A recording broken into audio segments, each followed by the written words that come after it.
Il y a des choses qu'on accepte sans même s'en rendre compte, parce qu'elles s'infiltrent lentement, parce qu'on croit que c'est normal, parce qu'on a été élevé dans l'idée que souffrir un peu, c'est faire preuve de maturité. Alors on encaisse, on baisse la tête, on se tait, et puis un jour, on ne se reconnaît plus. On regarde dans le miroir et on ne voit qu'un visage éteint, une voix usée, un regard qui s'excuse d'exister. Il n'y a pas eu de choc brutal, pas de hurlement, pas de guerre. Il y a eu 1000 petites concessions, des silences avalés, des humiliations minimisées, des excuses qu'on s'est forcé à croire. On a appelé ça amour, loyauté, patience. Mais ce n'était que l'effacement progressif de notre être.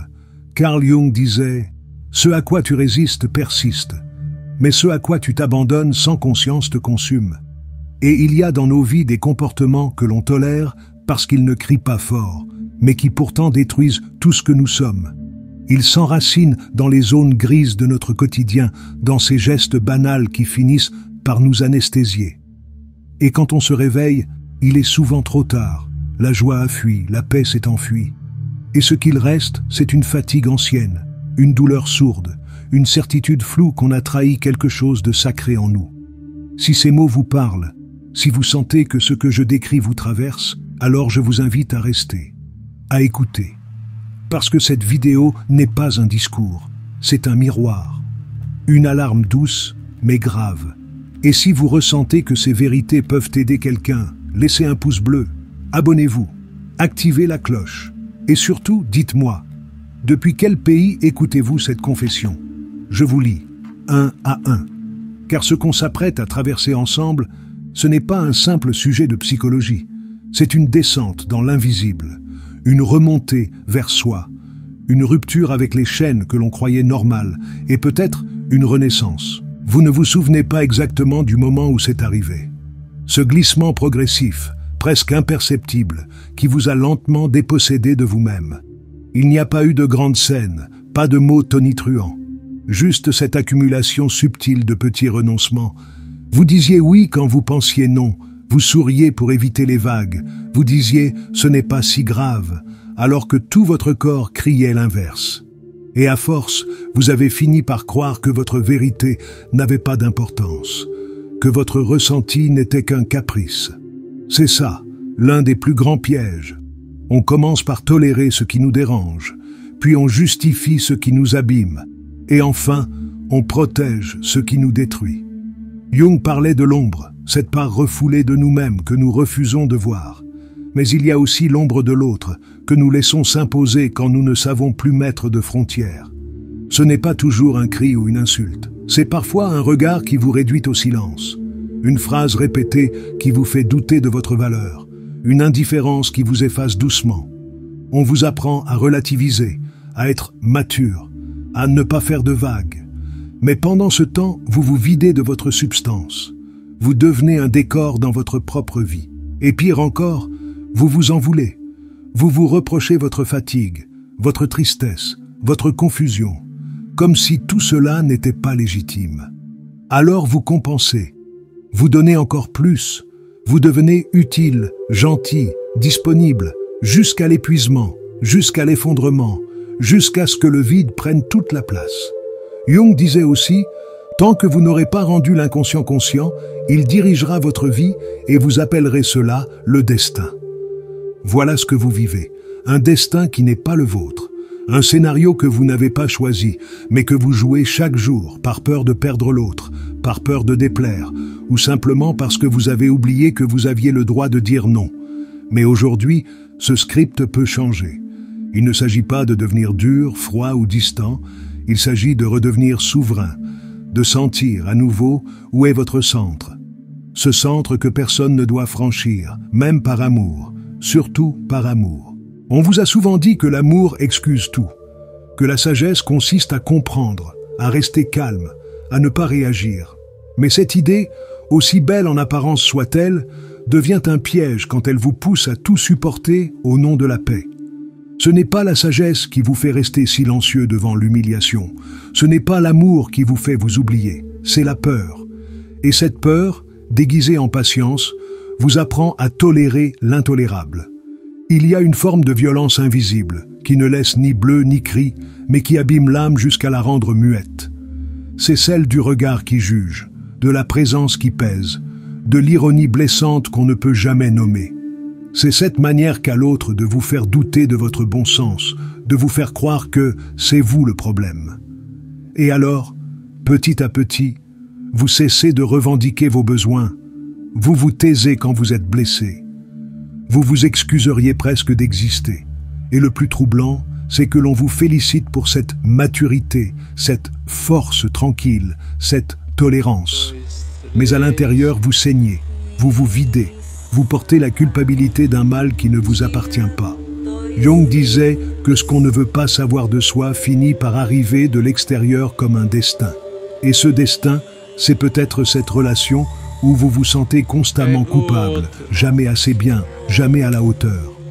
Ce n'est pas un hasard, c'est l'écho d'une blessure ancienne, peut-être héritée de l'enfance, qui vous pousse à penser que vous devez mériter l'amour, le mériter encore et toujours, à force de silence, de sacrifice, d'effort. Mais ce schéma n'est pas de l'amour. C'est une forme d'addiction à l'invisible, à l'approbation, au regard de l'autre, à l'illusion qu'un jour, peut-être, on vous verra enfin. Il faut rompre ce cycle, il faut dire non, même si votre voix tremble. Il faut poser des limites, même si cela fait peur. Ce n'est pas être égoïste, c'est être vivant.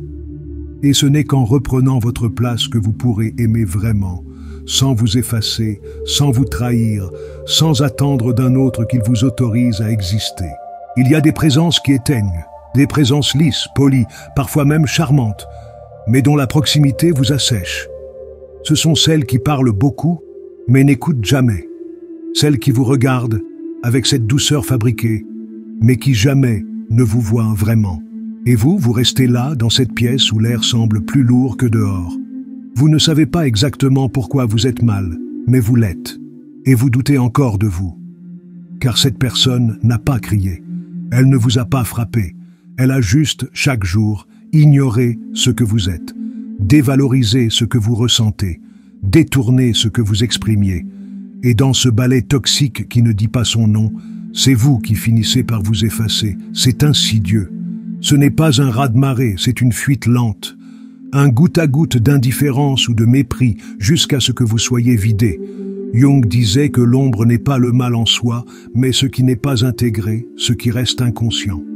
Et parfois, cette ombre se projette sur vous depuis ceux qui refusent de regarder la leur. Ils font de vous le problème. Ils vous collent des étiquettes. Trop sensible, trop fragile, trop compliqué. Et à force, vous commencez à y croire. Vous doutez de votre réalité. Vous rationalisez leur froideur. Vous vous accusez de vos propres blessures. Et c'est ainsi que les liens deviennent chaînes. Les gestes deviennent stratégies. Les silences deviennent soupirs. Vous n'êtes plus dans une relation. Vous êtes dans une cage, sans barreaux, tenue par des non-dits, des compromis sans fin, des espoirs minés d'avance. Il faut un sursaut, une secousse intérieure, pour comprendre que ce que vous vivez n'est pas normal, que la bienveillance n'a pas besoin de contrôle, que l'amour n'a pas besoin de jeu d'échecs. Écoutez votre corps. Il sait. Ce nœud au ventre, cette fatigue constante, cette tension que vous ressentez quand l'autre entre dans la pièce, ce ne sont pas des caprices, ce sont des alarmes, des signaux que votre système profond vous envoie pour vous dire que quelque chose ne va pas. Et c'est peut-être ça, le premier acte d'amour véritable. Cessez de minimiser ce que l'on ressent. Cessez de faire passer la paix extérieure avant la paix intérieure. Il y a dans chaque être une frontière sacrée, invisible mais essentielle. C'est là que réside votre intégrité, votre paix, votre centre. Et chaque fois que vous laissez quelqu'un y entrer sans respect, chaque fois que vous baissez cette garde, non par amour, mais par peur, une partie de vous se retire. Vous le sentez, mais vous n'osez pas l'admettre. Parce que vous voulez croire que l'amour transforme, que la patience guérit, que votre silence suffira à élever l'autre. Mais ce que vous oubliez, c'est que certaines personnes ne veulent pas changer. Elles ne cherchent pas la lumière, elles fuient la leur. Et vous devenez alors leur abri temporaire, leur punching ball émotionnel, leur miroir de confort. Et chaque fois que vous tolérez ce mépris caché derrière une blague, cette absence d'attention, ce retournement de faute, vous leur envoyez un message. J'accepte que tu me traites comme ça. Vous croyez gagner la paix, mais vous perdez votre voix. Vous croyez préserver le lien, mais vous sacrifiez votre ancrage. Et le plus douloureux, c'est que cela devient une habitude, une manière de vivre, une respiration courte. Vous apprenez à marcher sur des œufs, à calibrer chaque mot, à anticiper les humeurs. Vous devenez spectateur de vos propres émotions, parce que vous savez qu'en face, elles seront niées, tournées en dérision, ou pire, utilisées contre vous. Jung disait que l'on ne devient pas éclairé en imaginant des figures de lumière, mais en rendant conscient l'obscur. Et l'obscur, ici, c'est cette vérité que vous ne voulez pas voir. Vous êtes en train de disparaître pour préserver une relation qui ne vous respecte pas. Vous ne pouvez pas guérir à l'endroit même où vous avez été blessé, pas si la blessure continue. Il faut parfois partir, ou au moins se redresser, même si c'est douloureux, même si cela signifie perdre l'autre. Car si vous ne le faites pas, c'est vous que vous perdez. Et l'âme, elle, ne hurle pas quand elle part. Elle s'efface, en silence, lentement. Et un jour, vous vous réveillez, incapable d'aimer, de créer, de rêver. Parce que tout en vous a été orienté vers la survie, vers le maintien d'un lien toxique, vers l'illusion d'une normalité. Ce n'est pas de votre faute. Mais aujourd'hui, c'est votre responsabilité de vous relever. Il y a un moment précis, imperceptible mais décisif, où vous cessez d'espérer inconsciemment que l'autre change. Ce moment ne fait pas de bruit, il ne se proclame pas, mais il marque un tournant. C'est celui où votre corps cesse de vibrer pour quelqu'un qui l'épuise.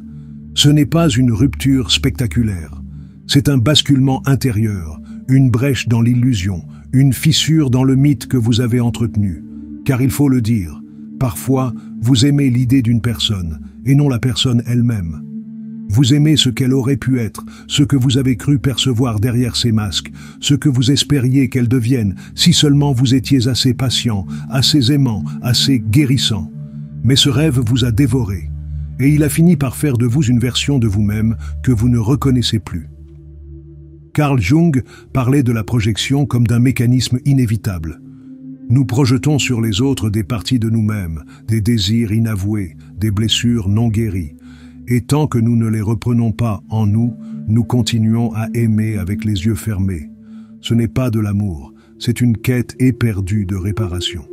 Et c'est ainsi que vous êtes resté trop longtemps auprès de quelqu'un qui ne vous voyait pas, simplement parce que vous espériez qu'en l'aimant assez fort, vous répareriez cette vieille faille en vous, cette fracture ancienne que peut-être même vos parents n'ont jamais su reconnaître. Mais l'amour ne répare pas l'aveuglement. Il ne compense pas l'absence de conscience chez l'autre. Vous pouvez aimer quelqu'un du plus profond de votre être, cela ne l'obligera jamais à vous respecter.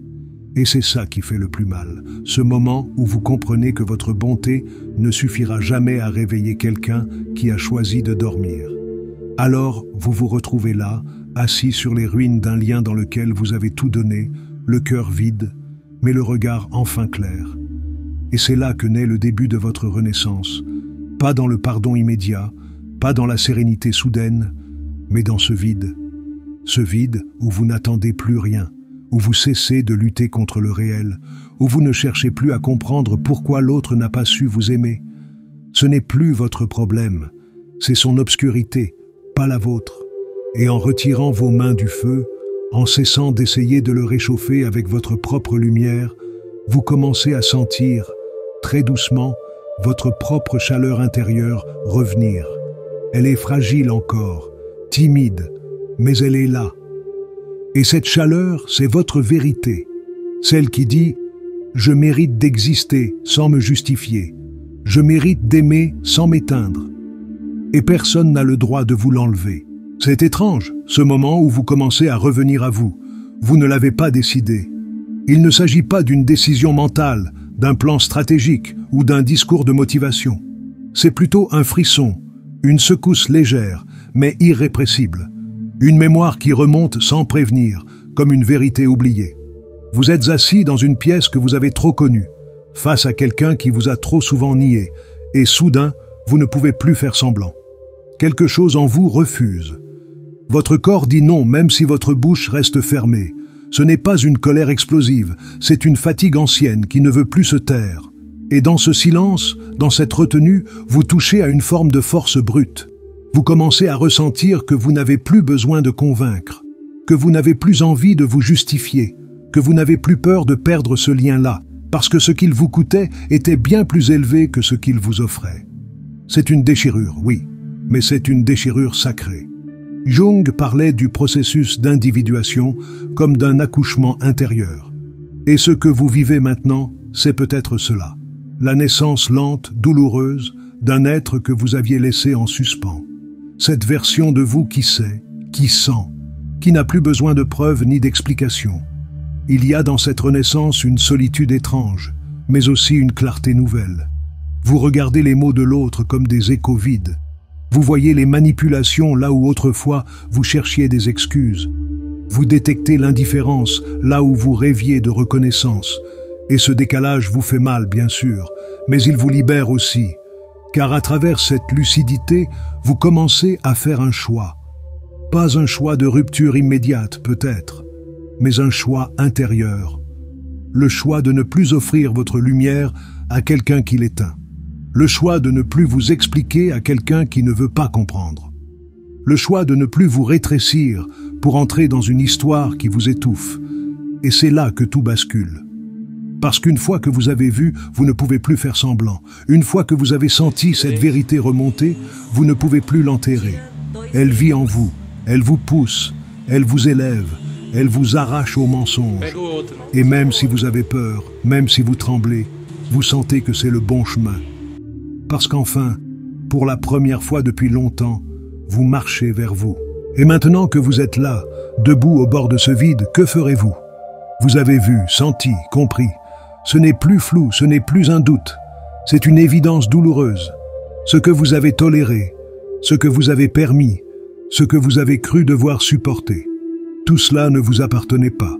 Vous avez porté des hontes qui n'étaient pas les vôtres, absorbé des silences qui vous ont écorché l'âme, avalé des mots que personne n'aurait dû vous adresser.